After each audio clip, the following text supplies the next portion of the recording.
And after finishing my MA philosophy, I came back in 1982 in Prashant Nilayam. Of course, the philosophy department was not there. So Swami commanded me to go and teach Vedam for all the children in the higher secondary school. That is how en masse learning of the Vedam started from 1982. So I was teaching all the students in the higher secondary school. Till then, only few boys used to learn Vedas and used to chant the Vedas. Later, it was during that period of time, after around 83, there was a need for Sanskrit teacher in the higher secondary school. So the principal went and approached Swami, Swami, we need a Sanskrit teacher in higher secondary school. Swami said, that Vedanarayan is sitting there jobless, take him.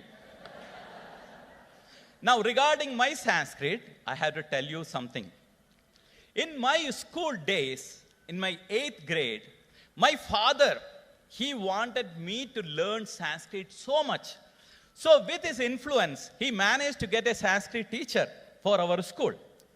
But it was a disastrous subject for me. I couldn't make out the head and tail of it. All the time I was cursing myself. And I remember that after my 10th class examination coming back home, and I told father, for your sake, I took this subject. Never again in my life I am going to touch this Sanskrit. Now this is my background. Okay. So when principal called me and told, I have good news for you. What, sir? Swami has told he is going to send you for teaching Sanskrit. I said, what? You mean Sanskrit? No way. Because that is one subject I hate most. And I don't know anything about it. Honestly, I don't know anything. But with Swami, you had to be very, very careful. You had to be mentally prepared. So what I did, I went and borrowed some books from the higher secondary school to find out what the syllabus is like. I could not make anything out of it. So safely I closed it, gave it back to them, and quickly wrote off a letter to Swami. Defense, better to. So it seems, Swami, you have told principal that you are going to send me for teaching Sanskrit. I don't know anything in Sanskrit, Swami. Because of my ignorance, I don't want the students to suffer. But if you're very, very particular that I should teach Sanskrit, give me the lowermost classes. Because all the 10th and 12th class, 12th grade, it is the national examination. So I wrote this letter to Swami. So, out of his mercy, he took the letter, read the letter, he folded it and kept it. I felt very happy because Swami did not say anything. Almost 1 month passed, I was enjoying his darshan every day. Again, that fateful day, Swami came out of the interview room and principal was there with a file. He was sitting there. He got up and said, Swami, we need a Sanskrit teacher. I have already told where he is. Swami looked, hey, come here, he said. So I went in front of him. I was looking pitifully at him. Swami, real mercy. Swami said, go and teach Sanskrit. Before I could utter a word, take Pada Namaskar, he said.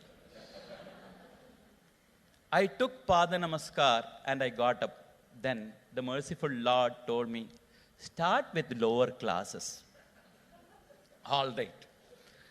So concession is there. Then I said, Swami, when to join?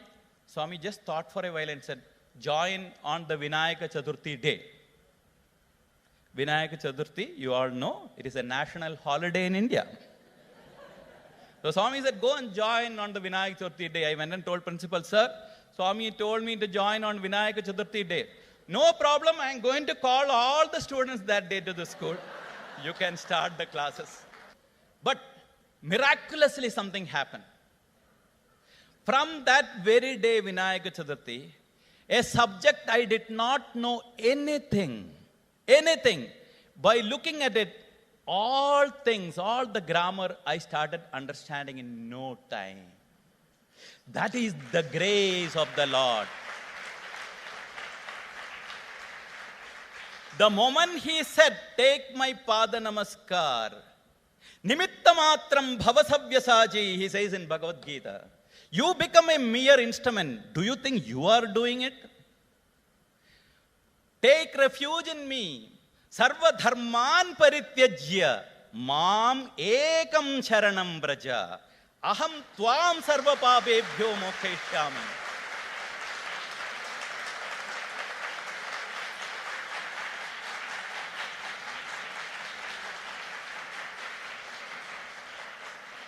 Surrender to me alone. Bhagavan is there to take care everything. You think that you are doing this, you are doing that, you are nothing. Be a mere instrument and Swami takes care of everything. That is how I have been teaching Sanskrit all these number of years.